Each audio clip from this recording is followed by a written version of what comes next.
प्यारे विद्यार्थियों, आप सबों का स्वागत है हमारे YouTube चैनल में। तो मैं इस वीडियो में लेकर आया हूँ आपका क्लास 9 गोधुली बुक से प्रथम पाठ कहानी का प्लॉट शिव पूजन सहाय का जितना भी MCQ प्रश्न है उसका उत्तर मैं अभी आपको बताऊंगा। आप वीडियो पर अंत तक बने रहें। आप यदि हमारे वीडियो पर नए होंगे तो शेयर सब्सक्राइब करना नहीं भूलेंगे। तो पहला प्रश्न देखते हैं कि शिव पूजन सहाय का जन्म कब हुआ था। तो देखते हैं शिव पूजन सहाय का जन्म कब हुआ था। तो 1893, यानी पहला उत्तर इसका सही होगा। फिर दूसरा प्रश्न देखते हैं, शिव पूजन सहाय का जन्म किस जिले में हुआ था। आरा, बक्सर, पटना, बनारस। तो इनका जन्म हुआ था बक्सर जिले में। तीसरा प्रश्न है कि 10वीं की परीक्षा पास करने के बाद उन्होंने कहाँ नौकरी की। देख सकते हैं कहाँ नौकरी की पूछा जा रहा है। तो कहाँ किए थे, बनारस में। याद रखेंगे 10वीं परीक्षा समाप्त करने के बाद उन्होंने बनारस में नौकरी की थी। चौथा प्रश्न है कि बनारस में कौन सा नौकरी कर रहे थे। ऑप्शन है नकलनवीस, वकील, शिक्षक, इनमें से कोई नहीं। तो इसका उत्तर क्या हो जाएगा, या नकल नवीस भी बोलते हैं इसको। देखिए नकल नवीस क्या होता है, ये एक पोस्ट है जो अदालतों में होता है, जो क्या करते हैं, ये एक लिपिक का कार्य करते हैं। वो लेखा जोखा का कॉपी करते रहते हैं, ठीक है, एक जगह दस्तावेज तैयार रखते हैं, उसको कहते हैं नकल नवीस। अगला है शिव पूजन सहाय की मृत्यु कब हुआ। देखिए इनकी मृत्यु कब हुई थी, 1963। जन्म याद रखिएगा 1893 और मृत्यु 1963।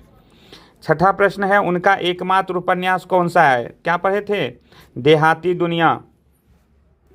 शिव पूजन सहाय की रचनावली कितने खंडों में है, 1, 2, 3, 4। तो देखिए ये उत्तर सी जो है 4 सही है। अगला प्रश्न, इस कहानी में लेखक ने किसका स्थान निर्धारित किया है। नर, नारी, न, ठीक है, ना, नारी, बालक। तो इसका क्या उत्तर हो जाएगा आपका बी, नारी। 9वां प्रश्न है, कौन से आंदोलन के बाद उन्होंने, ठीक है, सरकारी नौकरी का त्याग कर दिया था। यहाँ पे सरकारी होगा, ठीक है, सरकारी नौकरी का त्याग कर दिया था। असहयोग आंदोलन, नर्मदा आंदोलन, नमक आंदोलन, इनमें से कोई नहीं। तो असहयोग आंदोलन के बाद इन्होंने अपना सरकारी नौकरी छोड़ दिया था। 10वां प्रश्न है कि शिव पूजन सहाय अपने समय के कैसे व्यक्ति थे। लोकप्रिय, सम्मानित, बहुचर्चित। तो आपका उत्तर क्या हो जाएगा, ये दोनों, सी, लोकप्रिय और सम्मानित व्यक्ति थे। तो सी ऑप्शन सही उत्तर होगा। 11वां प्रश्न है, उन्होंने किस प्रतिष्ठित पत्रिका में संपादन किया। देखिए गंगा, हिमालय, यमुना, कावेरी। तो कौन सी प्रतिष्ठित अखबार थी, हिमालय। हिंदी की प्रतिष्ठित पत्रिका के कौन से संपादक मंडल में थे। देखिए हिंदी के प्रतिष्ठित पत्रिका के कौन से संपादक मंडल में थे। तो ए होगा मतवाला, ठीक है। अगला प्रश्न, कौन सी राष्ट्रभाषा परिषद उनकी कल्पना का साकार रूप है। ध्यान दीजिए कहाँ के थे, बिहार के। तो बिहार पहला ऑप्शन सही है। 14वां प्रश्न है, शिव पूजन सहाय की रचनावली कहाँ से प्रकाशित की गई है। बनारस, पटना, आरा और बक्सर। तो कहाँ से किया गया है इनकी, तो आपका होगा उत्तर पटना।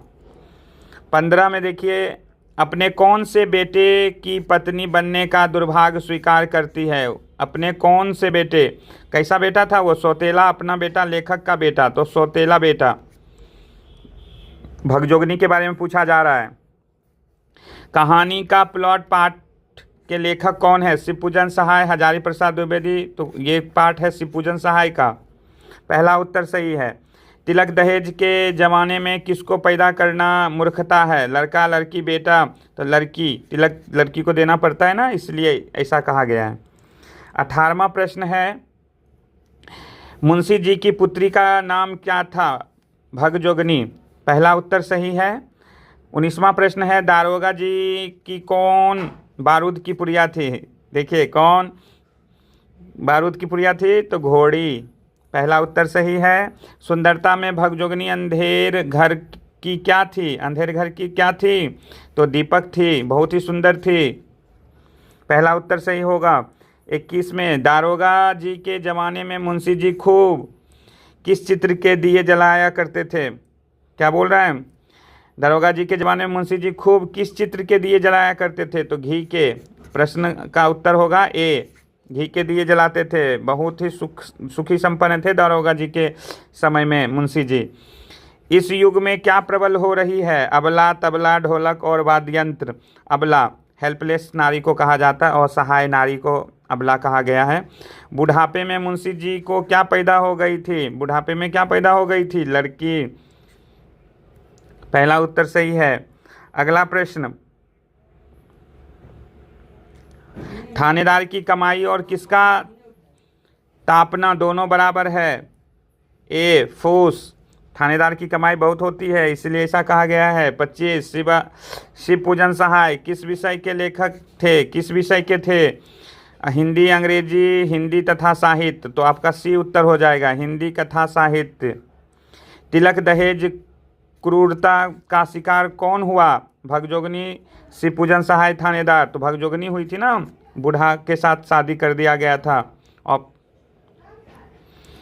फिर है कहानी का प्लॉट शीर्षक पाठ गद्य की कौन सी विधा है? देखिए ये जरूर पूछता है, कहानी का प्लॉट शीर्षक कैसी विधा है? निबंध है कि रेखा चित्र है, कहानी है? ये एक कहानी है, सी ऑप्शन सही होगा। 28वां प्रश्न, मुंशी जी के बड़े भाई किस पद पर कार्य कर रहे थे? किरानी के पद पर, शिक्षक के पद पर। दारोगा थे ना मुंशी जी, तो ऑप्शन सी सही होगा। कुछ लोग के कथानुसार गरीब घर की लड़की कैसी होती है? गरीब घर की लड़की मुंहफट और चंचल, सुस्त और कमजोर, कर्मठ और होशियार, चटोर और कंजूस। तो क्या हो जाएगा? चटोर और कंजूस, डी ऑप्शन सही होगा। 30, अंत में भगजोगनी किसकी पत्नी बनकर जीती रही? एक गरीब किसान अपने सौतेले बेटे की ना, तो बी ऑप्शन सही होगा। 31वां, भगजोगनी का सौंदर्य किसका स्वर्गीय धन बना हुआ है? भगजोगनी का सौंदर्य देखिए किसका? उसके वर्तमान नव युवक पति का। ऑप्शन सी सही होगा। अगला प्रश्न 32, दारोगा किसकी मोहब्बत से दरोगा के पद पर ही रह गए? किसकी मोहब्बत से? क्या होगा? 32वां, 7 रुपये के घोड़े की। ठीक है, दरोगा किसकी मोहब्बत से दरोगा के पद पर ही रह गए? ज़्यादा सटीक तो इसमें होगा संपत्ति की कमाई। देखिए ज़्यादा संपत्ति की कमाई हो रही थी ना, इसलिए वो दरोगा जी जो थे उसी पद पर रह गए। सी ऑप्शन सही होगा। मुंशी जी ने क्या बेचकर दारोगा जी का श्राद्ध किया था? सोना, कीमती मकान, कीमती तुर्की घोड़े। तो वो तुर्की घोड़ा बेच के श्राद्ध किए थे। Option D. 34वां प्रश्न देखेंगे, मुंशी जी की किस्मत पर कैसी मार पड़ी? पहली दोहरी और तीसरी दोहरी, क्योंकि उनका भाई गुजर गया जो उस पर वो ऐशो आराम कर रहे थे, सारा ऐशो आराम की ज़िंदगी समाप्त हो गई थी। तो ऑप्शन क्या हो जाएगा इसका? बी। 35वां प्रश्न, भाई दारोगा जी की मृत्यु के बाद मुंशी जी किसको वर्णातीत हैं? कैसे हो गए हैं मरने के बाद? दारोगा जी के मरने के बाद तो गरीबी में आ गए हैं। तो इसका ऑप्शन ए सही होगा। इस तरह से आपने सारा MCQ प्रश्न देख लिया। यदि आप हमारे वीडियो पर नए होंगे तो चैनल को सब्सक्राइब करना नहीं भूलेंगे।